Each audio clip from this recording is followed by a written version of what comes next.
श्री जगन्नाथ महाप्रभु के भक्त श्री सदन कसाई। सदन कसाई जो थे वो मांस बेचते थे, यही उनका काम था।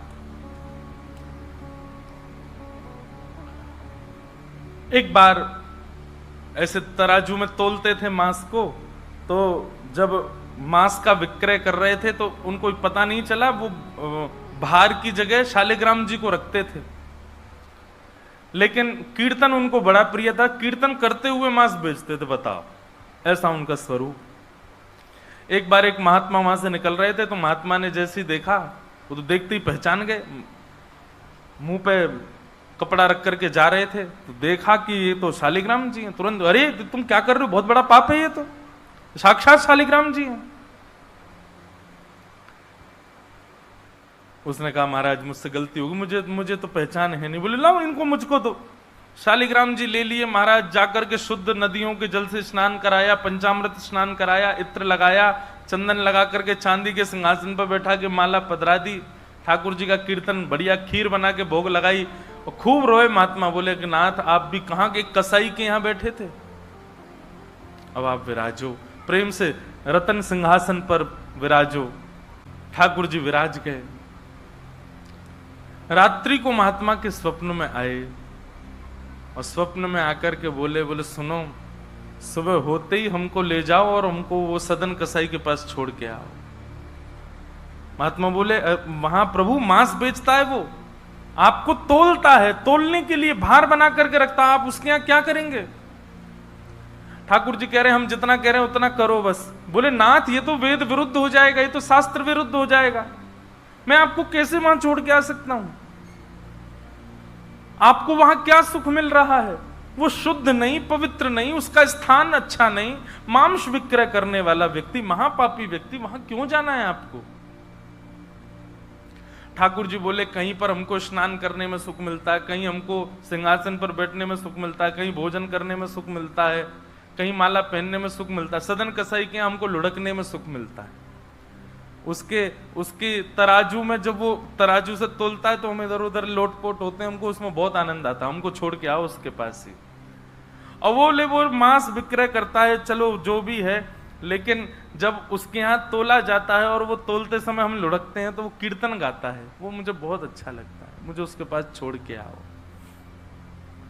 न जाने कौन से गुण पर दयानिधि रीझ जाते।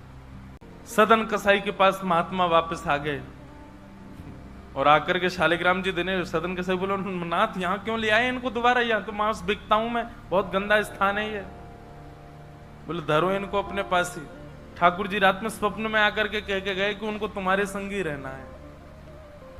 हाथ पांव कांपने लगे, नेत्रों से अश्रुधार गिरने लगे सदन कसाई के। मन में विचार करते हुए कहता है कि मैं इतना पापी, इतना गंदा इंसान, और ये ठाकुर जी मुझसे मिलने के लिए मेरे पास चले आए। मैं इनके लिए इतना भी नहीं कर सकता कि ये दूषित काम ना करूं। ज्यादा से ज्यादा क्या होगा, भोजन ही तो नहीं मिलेगा मुझे, धन ही तो नहीं कमाऊंगा, लेकिन इससे बड़ा और धन क्या चाहिए कि ठाकुर जी मेरे से मिलने के लिए व्याकुल हो रहे हैं। उसी समय सदन कसाई ने अपनी दुकान बेच दी, सब काम बंद कर दिए और बस अपने ठाकुर जी के लिए जीवन जीने लगा।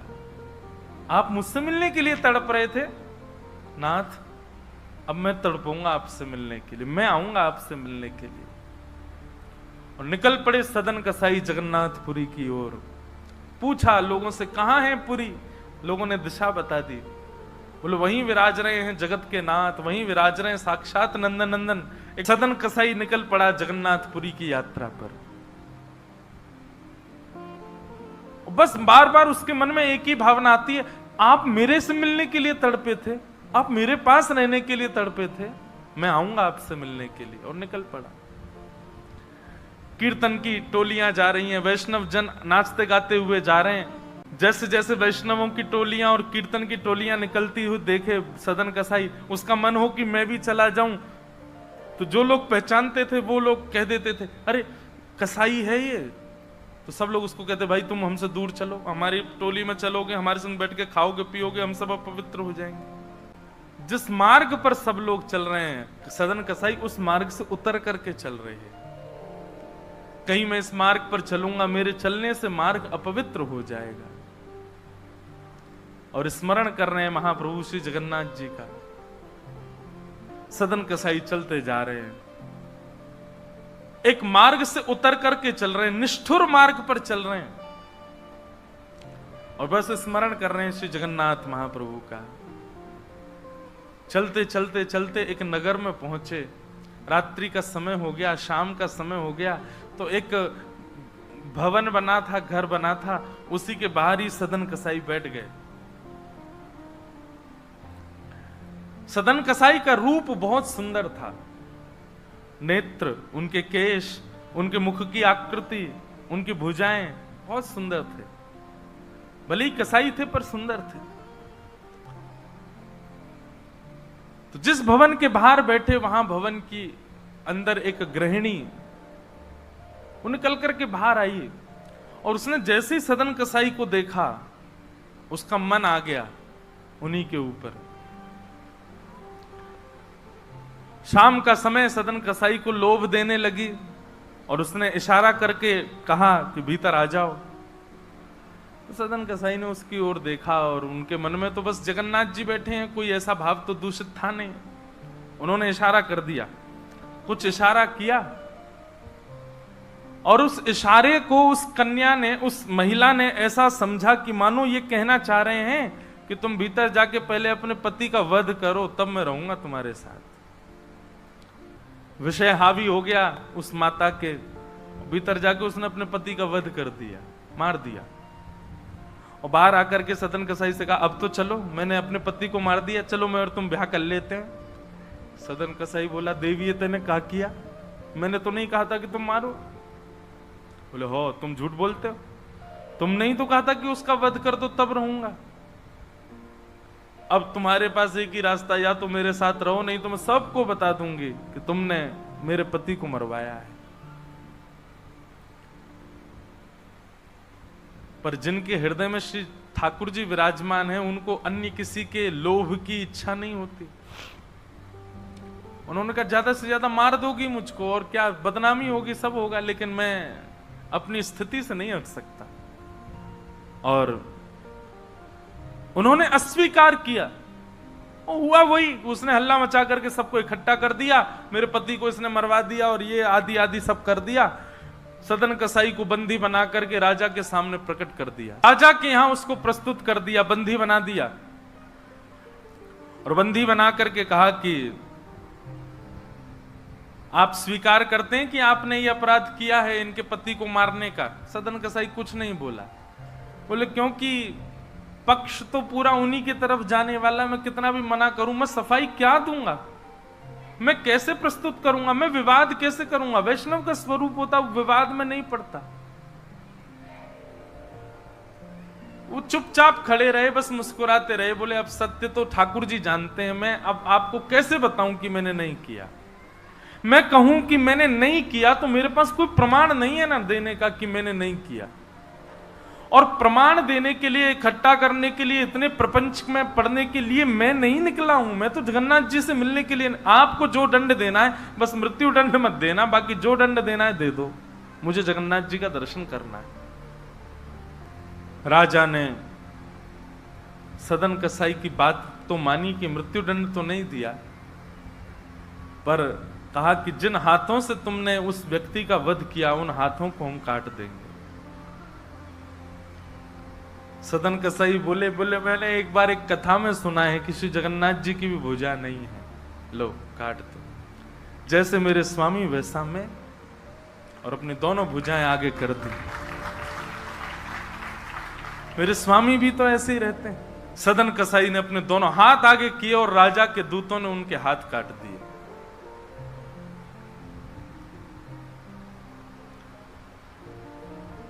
पीड़ा में नहीं है, प्रसन्नता में है।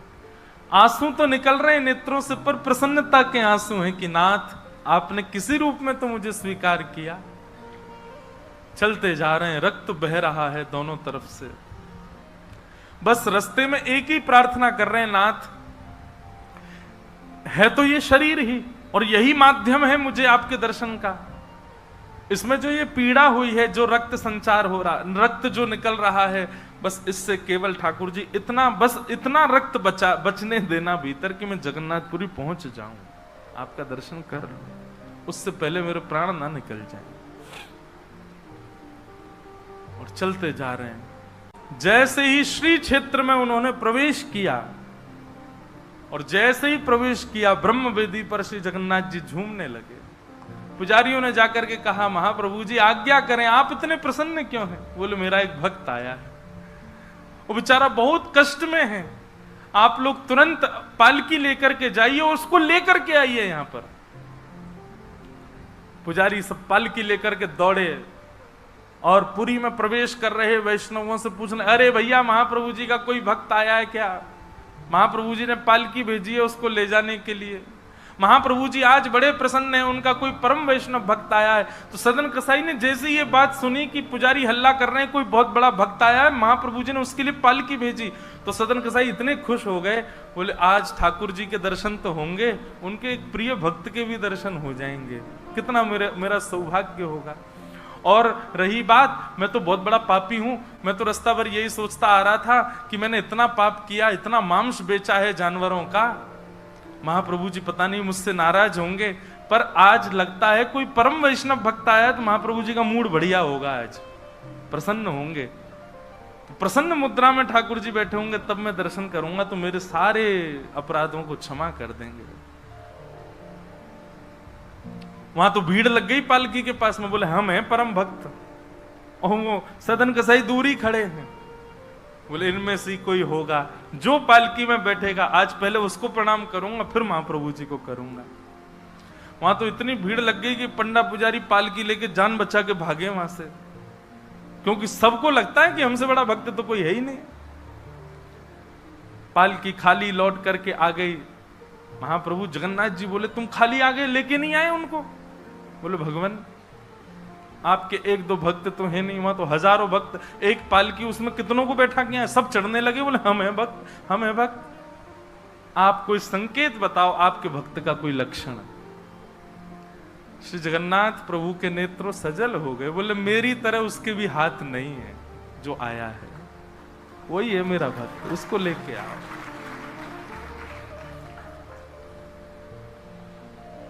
पुजारी पालकी लेकर के दोबारा गए। पुजारियों ने जाकर के जब उनकी स्थिति को देखा, कोई अपने नेत्रों के आंसुओं को रोक नहीं पाया।